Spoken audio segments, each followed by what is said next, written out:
Guys, क्या आप लोगों ने कभी मजबूरी वाले सेंटेंसेस को बोला है?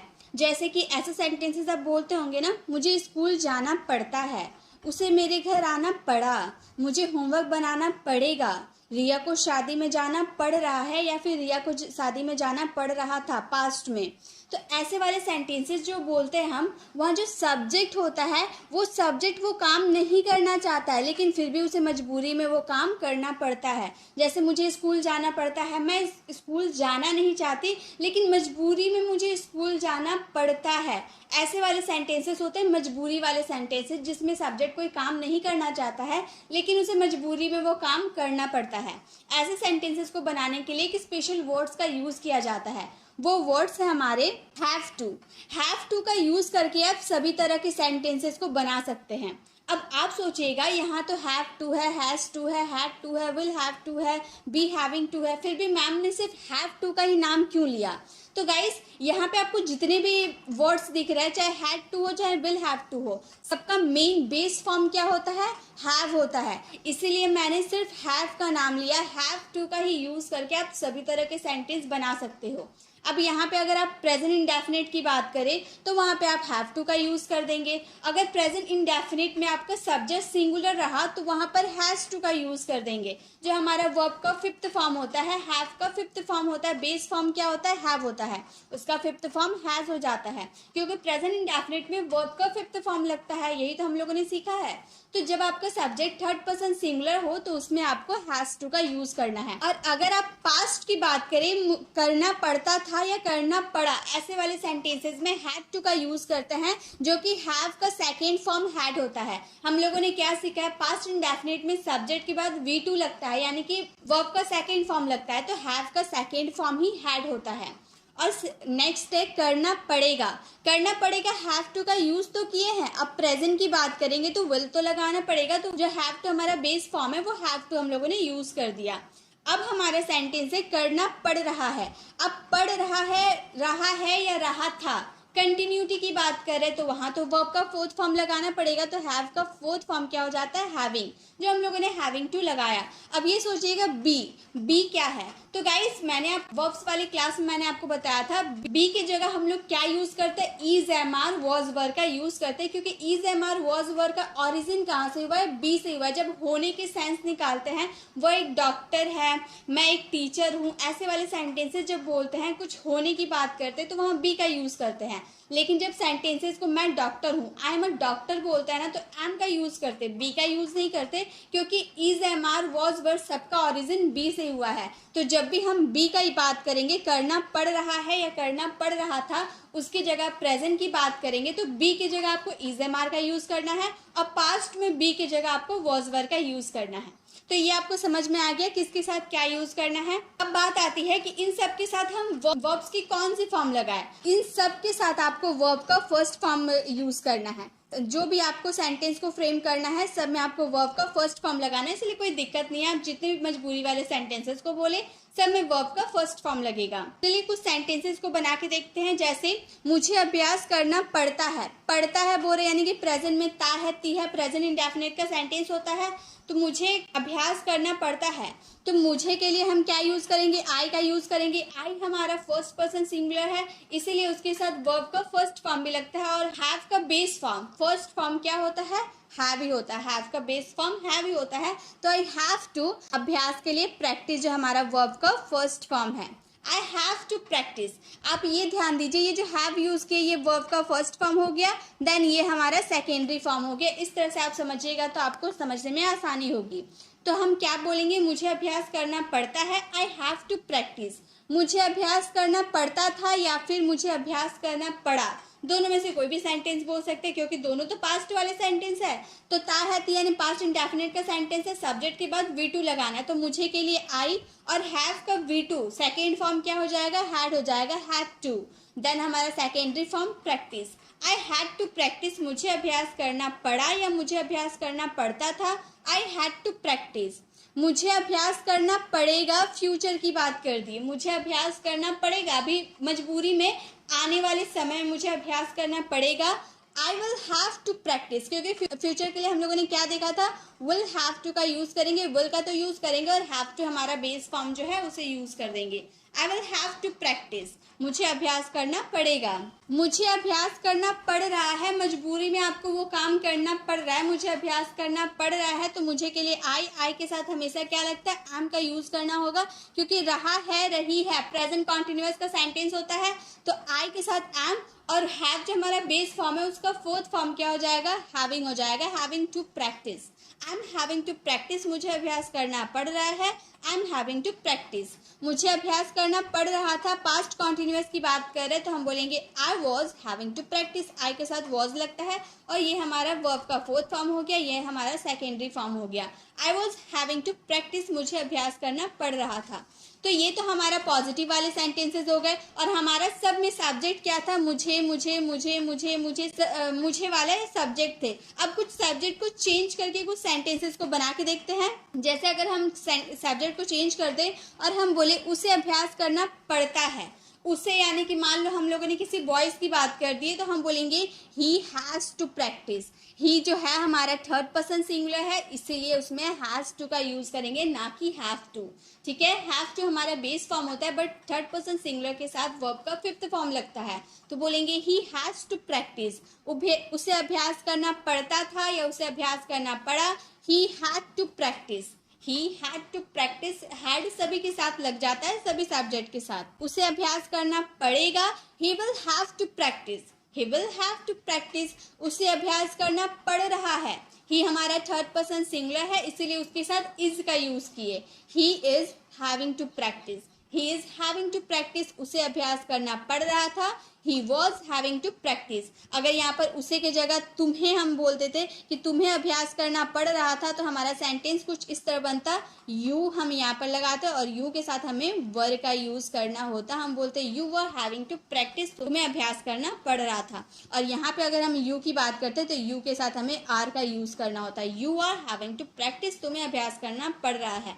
तो सब्जेक्ट को चेंज करके आप सभी तरह के सेंटेंस बना सकते हैं। गाइस, आपको वीडियो में एंड तक बने रहना है, क्योंकि इस वीडियो को देखने के बाद आपको मजबूरी में जो भी सेंटेंसेस को बोलना है वो सारे सेंटेंस आप इजीली फ्रेम कर सकते हैं। और लास्ट में मैंने कुछ एक्सरसाइज आप लोगों के लिए लेकर आई हूँ, जो एक्सरसाइज अगर आप सॉल्व करते हैं तो 100% आपको सारे कॉन्सेप्ट क्लियर हो जाएंगे, क्योंकि मैंने सभी जितने भी आपको वर्ड्स बताए सभी से रिलेटेड सेंटेंसेस को दी हूँ। वो सेंटेंसेस को आपको ट्रांसलेट करके उसका आंसर कमेंट बॉक्स में जरूर करना है। आपकी जो भी दिक्कत है, जो भी डाउट्स है, वो 100% क्लियर हो जाएगी। अब पॉजिटिव सेंटेंसेस चाहे सब्जेक्ट कुछ भी हो, पॉजिटिव सेंटेंसेस में अगर मजबूरी में कोई काम करना पड़ रहा है तो हम उसकी इंग्लिश आसानी से बना सकते हैं ना।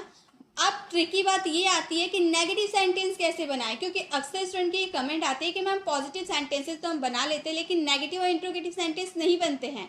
तो चलिए पहले हम नेगेटिव सेंटेंस देखते हैं, देन हम इंट्रोगेटिव सेंटेंसेस को देखेंगे। अगर नेगेटिव सेंटेंस बनाने का बात है तो हम सबसे पहले हमारे सेंटेंस से बोलेंगे उसे अभ्यास नहीं करना पड़ता है, उसे अभ्यास नहीं करना पड़ता है, नहीं यानी कि नेगेटिव सेंटेंस। तो हम बोलेंगे he has not to practise. क्या ये हमारा सेंटेंस सही है, he has not to practise? Next है उसे अभ्यास नहीं करना पड़ता है, he had not to practise. उससे अभ्यास नहीं करना पड़ेगा, he will not have to practise. उसे अभ्यास नहीं करना पड़ रहा है, he is not having to practise. उसे अभ्यास नहीं करना पड़ा था, he was not having to practise. तो गाइस, क्या ये सारे सेंटेंसेस राइट है? जो भी मैंने नेगेटिव सेंटेंसेस आपको बताए ये पांचों, क्या ये राइट है? तो गाइस ध्यान से सुनिए, आपका ये जो 3 सेंटेंस है ये बिल्कुल राइट है, बट ये जो 2 सेंटेंसेस है ये दोनों रॉन्ग है। ये इस तरह से नहीं बनते हैं। हैज के साथ नॉट लगा देंगे, हैड के साथ नॉट लगा देंगे तो हमारा नेगेटिव सेंटेंस नहीं बनेगा। हमें क्या करना पड़ेगा वो मैं बताती हूँ। तो आप क्या करते हैं, जब प्रेजेंट इंडेफिनिट में क्या होता है, ता है, ती है, ये हमारा प्रेजेंट इंडेफिनिट का जब नेगेटिव सेंटेंस बनाते हैं तो नेगेटिव सेंटेंस बनाने के लिए आपको कौन सा हेल्पिंग वर्ब की जरूरत पड़ती है? डू या फिर डज का यूज करना पड़ता है ना। प्रेजेंट इंडेफिनिट के लिए डू डज का यूज करना होता है, पास्ट इंडेफिनिट के लिए हमें डिड का यूज करना पड़ता है। यही तो हमारा नेगेटिव और इंट्रोगेटिव सेंटेंस बनाने का रूल है। तो फिर हम हैव नॉट, हैज नॉट क्यों लगाए? ऐसे नहीं बनते हैं नेगेटिव सेंटेंस। नेगेटिव सेंटेंस जैसे बोले उसे अभ्यास नहीं करना पड़ता है, बोलेंगे he does not have to practise. ये जो हैव है, हैज है, हैड है, ये तो हमारा वर्ब का फर्स्ट फॉर्म है। हैव हमारा वर्ब का फर्स्ट फॉर्म है, तो क्या वर्ब के फर्स्ट फॉर्म के बाद डायरेक्ट हम नॉट का यूज कर देंगे? यहाँ तो हम लोगों ने हैज के बाद डायरेक्ट नॉट का यूज कर दिया। ये तो हैज हमारा वर्ब का फिफ्थ फॉर्म है, तो कभी भी कोई भी सेंटेंस में क्या आप इस तरह के सेंटेंस देख, सब्जेक्ट के बाद आप वर्ब का यूज करेंगे, देन आपको नॉट का यूज करना है। क्या ऐसे सेंटेंसेस आपने कभी फ्रेम किए हैं कि जो भी आपका मेन वर्ब है उसके बाद नॉट का यूज होता है? ऐसा कोई सेंटेंस होता ही नहीं कि आपको मेन वर्ब के बाद नॉट का यूज करना है। आपको हमेशा हेल्पिंग वर्ब के बाद नॉट का यूज करना है, देन आपको मेन वर्ब का यूज करना है। इसीलिए हम लोग नेगेटिव सेंटेंस बनाने के लिए डज नॉट का यूज किए। ही डज नॉट, अब ही जो है, ही के साथ तो हैज लगता है, वर्ब का फिफ्थ फॉर्म लगता है। ये तो मैंने अभी आपको बताया था ना, जो ही के साथ हम लोगों ने हैज का यूज किया था, वर्ब का फिफ्थ फॉर्म। जब हम प्रेजेंट इंडेफिनिट के नेगेटिव सेंटेंस डू डज का यूज करते हैं तो वर्ब का फर्स्ट फॉर्म हो जाता है। हैव हमारा बेस फॉर्म है, ये हमारा बेस फॉर्म ही रह जाएगा। He does not have to practice, उसे अभ्यास करना नहीं पड़ता है। नेगेटिव सेंटेंस पास्ट इंडेफिनिट के उसे अभ्यास नहीं करना पड़ता था, यानी कि डिड नॉट का यूज करेंगे और डिड नॉट के बाद वर्ब का फर्स्ट फॉर्म आएगा।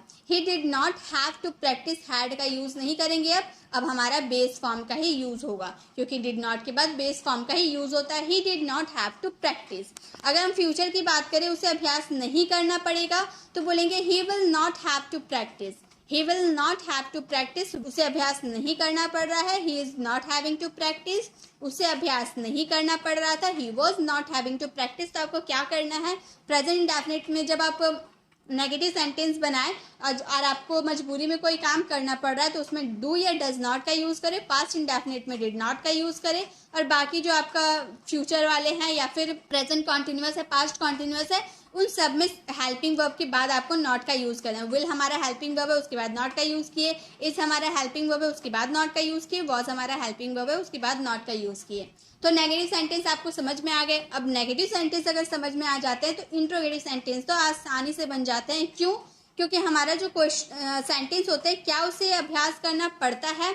तो क्या जब हम बोलते थे, यानी कि यस नो वाले क्वेश्चन हो गए, हेल्पिंग वर्ब का यूज स्टार्टिंग में करना है। मैं यस नो वाले भी क्वेश्चन बताऊंगी, WH फैमिली वर्ड्स वाले भी क्वेश्चन बताऊंगी, ठीक है? तो उसे अभ्यास करना पड़ता है। Does he have to practise, does he have to practise, उसे अभ्यास करना पड़ता है। क्या उसे अभ्यास करना पड़ता था पास्ट में? Did he have to practise, did he have to practise. क्या उसे अभ्यास करना पड़ेगा आने वाले समय में? Will he have to practise, will he have to practise. क्या उसे अभ्यास करना पड़ रहा है? Is he having to practise, is he having to practise. क्या उसे अभ्यास करना पड़ रहा था? Was he having to practise, was he having to practise. तो इस तरह से आप इंट्रोगेटिव सेंटेंस को बना सकते हैं। अब एक क्वेश्चन है जो बहुत ही कंफ्यूज करते हैं। क्या है वो क्वेश्चन? मुझे जाना है या मुझे जाना पड़ता है? ऐसे वाले सेंटेंस आप बोलते हो ना, कभी कभी बोलते हो ना मुझे जाना है या फिर मुझे जाना पड़ता है। तो इन दोनों की इंग्लिश कैसे बनेगी? मुझे जाना है के लिए बोलेंगे आई हैव टू गो, मुझे जाना पड़ता है के लिए भी बोलेंगे आई हैव टू गो। तो पता कैसे चलेगा कि आप अपनी मर्जी से जा रहे हैं या फिर मजबूरी में जा रहे हैं? पता कैसे चलेगा जब आप इंग्लिश वाले सेंटेंस को बनाइएगा? तो गाइस, ये आपके बोलने पे डिपेंड करता है, आगे वाले सिचुएशन पे डिपेंड करता है कि आप आगे वाले से क्या बात करना चाहते हो। आपको कोई काम मजबूरी में करना है या आप अपनी मर्जी से कर रहे हो? आप मुझे जाना है, आप अपनी मर्जी से बोल रहे हो कि हाँ मुझे जाना है, तो मैं बोलूंगी आई हैव टू गो। आगे वाले पर्सन को समझ में आ जाएगा, आपसे वो बात करेगा तो उसे तो समझ में आ जाएगा कि आप मजबूरी में कोई सेंटेंस बोल रहे हो या फिर आप वो काम जानबूझकर करना चाहते हो। आगे पर्सन को समझ में आ जाएगा। और एक बात और याद रखिएगा, जब पढ़ता है वाले सेंटेंस बोलते हैं तो ज्यादातर आपको रोज का यूज करना पड़ेगा। हर सेंटेंस, जरूरी नहीं कि हर सेंटेंस में आपको रोज का यूज करना ही पड़ेगा। रोज, अगले हफ्ते, अगले दिन, ऐसे वाले सेंटेंस में ज्यादातर हमें पड़ता है वाले सेंस ही आते हैं। जैसे मुझे वहाँ रोज जाना पड़ता है, ऐसे नहीं बोलेंगे मुझे वहाँ रोज जाना है, मजबूरी में रोज जाना है, ऐसे वाले सेंटेंस नहीं बोलते हैं। ज्यादातर हम बोलते हैं मुझे वहाँ रोज जाना पड़ता है, तो रोज का यूज कर देंगे, यानी कि आपको समझ में आ गया वो काम आपको मजबूरी में करना पड़ता है। अगर रोज का यूज नहीं भी कर रहे तो भी आपका इंग्लिश यही बनेगा, आई हैव टू गो। ठीक है, तो ये समझना कि आगे वाले पर्सन किस सिचुएशन की बात कर रहा है, बस आपको वो समझ में आ जाएगा तो हो जाएगा। तो मुझे वहाँ रोज जाना पड़ता है, I have to go there every day, I have to go there every day. और कुछ सेंटेंसेस को लेते हैं। रिया को हर रोज अपनी बॉस की बात माननी पड़ती है, तो हर रोज की बात कर दी, यानी कि मजबूरी में उसे माननी पड़ती है। Riya has to listen to her boss every day, अगर रोज की बात नहीं करते, रिया को बॉस की बात माननी है ऐसे भी बोलते तो भी हमारा इंग्लिश सेंटेंस यही बनता, Riya has to listen to her boss every day. मुझे डॉक्टर से मिलना है या फिर मुझे डॉक्टर से मिलना पड़ता है, दोनों सेंटेंसेस एक ही है। हम बोलेंगे I had to see a doctor. बस बोलने पे डिपेंड करता है कि आप वो काम मजबूरी में कर रहे हैं या फिर अपने मर्जी से कर रहे हैं, वो बोलने पे डिपेंड करेगा। तो मुझे डॉक्टर से मिलना है, I had to see a doctor. उसे हर दूसरे हफ्ते मेरे घर आना पड़ता है, मजबूरी में उसे आने पड़ता है। He had to come to my house every other week. He had to come to my house every other week. मुझे उसे सजा देनी पड़ेगी फ्यूचर में। I will have to punish her. आपको पहले ऑफिशियल परमिशन लेनी पड़ेगी। आपको कहीं जाना है तो पहले आपको ऑफिशियल परमिशन लेनी पड़ेगी। You will have to get official permission first. You will have to get official permission first. तो ये बोलने पे डिपेंड करेगा गाइस कि आप कोई काम मजबूरी में कर रहे हैं या फिर जानबूझ के कर रहे हैं। ठीक है, अब आते हैं कुछ WH फैमिली वर्ड्स का यूज करके वो सेंटेंसेस को बनाते हैं। जैसे आपको अंग्रेजी क्यों सीखनी पड़ रही है, क्यों की बात कर दे, यानी कि WH फैमिली वर्ड्स वाई का यूज करेंगे। आपको अंग्रेजी क्यों सीखनी पड़ रही है, why are you having to learn English. Why are you having to learn English, आपको अंग्रेजी क्यों सीखनी पड़ रही है। आपको वहां कब जाना पड़ा, when did you have to go there. When did you have to go there, आपको वहां कब जाना पड़ा। पास्ट वाले सेंटेंस से इसलिए डिड का यूज किए। आपको क्या करना पड़ता है, प्रेजेंट इंडेफिनिट का सेंटेंस है। आपको क्या करना पड़ता है, what do you have to do. What do you have to do, you के साथ डू का यूज होता है, इसीलिए डू का यूज किए क्योंकि प्रेजेंट इंडेफिनिट है। What do you have to do, उसे कहाँ रहना पड़ता है, ये भी प्रेजेंट इंडेफिनिट का सेंटेंस है। यहाँ पे गाइस डज का यूज होगा। Where does she have to live, उसे कहाँ रहना पड़ता है। अगर हम बोले आपको कहाँ पढ़ना पड़ेगा, आने वाले समय में आपको कहाँ पढ़ना पड़ेगा, where will you have to study. Where will you have to study, आने वाले समय में आपको कहाँ पढ़ना पड़ेगा।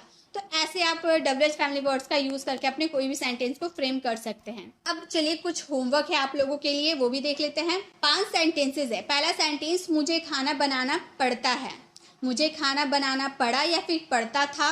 मुझे खाना बनाना पड़ेगा, मुझे खाना बनाना पड़ रहा है, मुझे खाना बनाना पड़ रहा था। ये तो हमारे पॉजिटिव वाले सेंटेंस है। आपको पॉजिटिव सेंटेंसेस को फ्रेम करना है, इसका नेगेटिव सेंटेंस भी आपको फ्रेम करना है, साथ में आपको इसका इंट्रोगेटिव सेंटेंस भी फ्रेम करना है और इसका आंसर आपको कमेंट बॉक्स में जरूर करना है। इससे आपकी अच्छी प्रैक्टिस हो जाएगी और आपको हर कॉन्सेप्ट अच्छे से क्लियर हो जाएंगे। तो आपको वीडियो कैसे लगे, वीडियो को कमेंट बताना बिल्कुल भी ना भूले। अच्छी लगी तो लाइक ज़रूर करें और इसे ज़्यादा से ज़्यादा लोगों को शेयर करें, ताकि जो भी मजबूरी में सेंटेंसेस आप लोग बोलते हैं वो सभी आसानी से फ्रेम कर सके। अगर अभी तक आपने हमारे चैनल को सब्सक्राइब नहीं किया तो सब्सक्राइब का बेल आइकॉन जरूर क्लिक करें, ताकि आने वाली वीडियोज़ की नोटिफिकेशन आपको मिलती रहे। मिलते हैं नेक्स्ट वीडियो में, तब तक के लिए कीप लर्निंग।